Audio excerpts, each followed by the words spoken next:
The Pirc Defense is an hypermodern chess opening named after Slovenian chess grandmaster, Vazja Pirc. The idea behind the Pirc Defense is to let white create an impressive-looking center and then undermine it from the flanks. In this video we'll look at the 150 attack, so called because players of this strength, below 1800, can easily play this position and get strong play without deep theory. It is a very aggressive option that white can use to get good results, but the 150 attack can be counterintuitive, and here's why. The main reason why black might go for the Pirc is to have a dynamic game with minimum chances for a draw. Hence, playing the 150 attack sort of plays into black's strategy. The attack is very effective for white if black gets the move order wrong, but quite harmless if black is well prepared. With correct play, however, black has very good counter chances. e4 d6. d4 knight f6. Knight c3 g6. Bishop e3.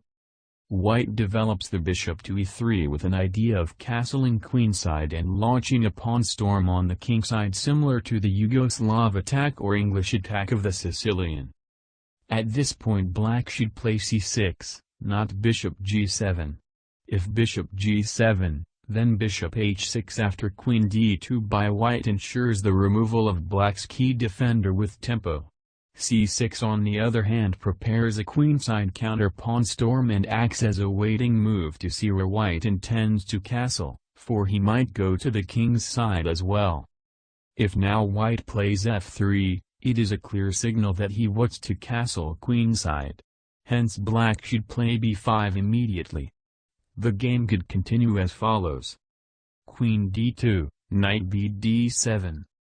g4 beginning of the pawn storm, but black should not be scared.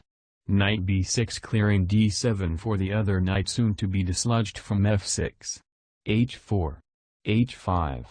g5. Knight d7. Note that if g4 direct, then the knight can also go to h5 with minimum problems for black. After knight fd7, however, we have reached a critical position every Pirc player should know. The two main moves at this point are f4 and d5. Let's start with the less harmful, f4. Black should continue with his plan of playing bishop g7, castling kingside, going b4 then c5 and bishop b7. For example, f4 bishop g7. f5 b4. Knight d1 c5. Knight f2 castle. Castle queenside, bishop b7 and black is fine. But what if white plays d5 instead of f4? The line continues as follows. d5 c takes d5. If knight takes d5.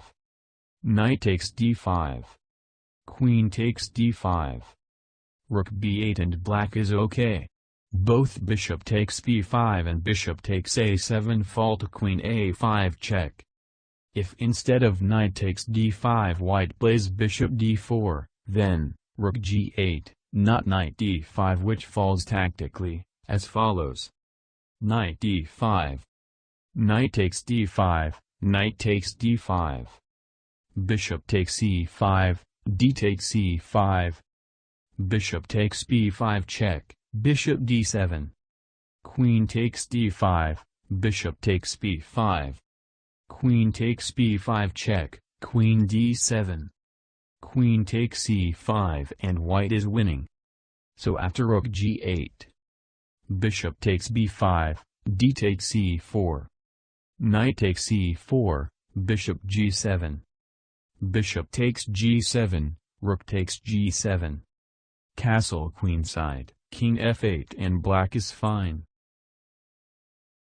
If on move 5 white plays queen d2, he still has not clarified where he wants to castle, hence black should not play b5 just yet.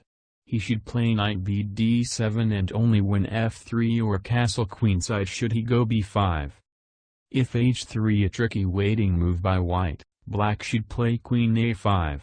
Now if white develops any king's side minor piece or plays a4, Black must take it as clarification that white wants to go kingside, and since he is going kingside then the pawn storm starting with b5 is pointless.